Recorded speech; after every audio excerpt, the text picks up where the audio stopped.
Два цыганских слова, которые мы используем в повседневной речи. В Кыргызстане их немало. В России проживает почти 200 тысяч цыган, но мало кто знает, что они являются выходцами из Индии. За рубежом их называют джипси, от слова Egypt, потому что в средние века, когда они переселились с территории Индии в Европу, они всем говорили, что являются выходцами из Египта, которых преследовали за их вероисповедание. Это была такая легенда, поэтому их стали называть Egypt Gypsy.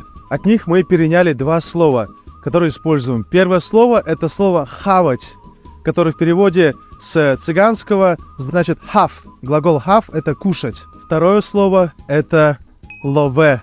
«Лове» в переводе с цыганского языка означает «деньги». Если вы хотите узнать больше о цыганах, тогда рекомендую посмотреть серию лекций от Кирилла Кажанова, которая называется «Правда и вымыслы о цыганах» на канале Арзамас.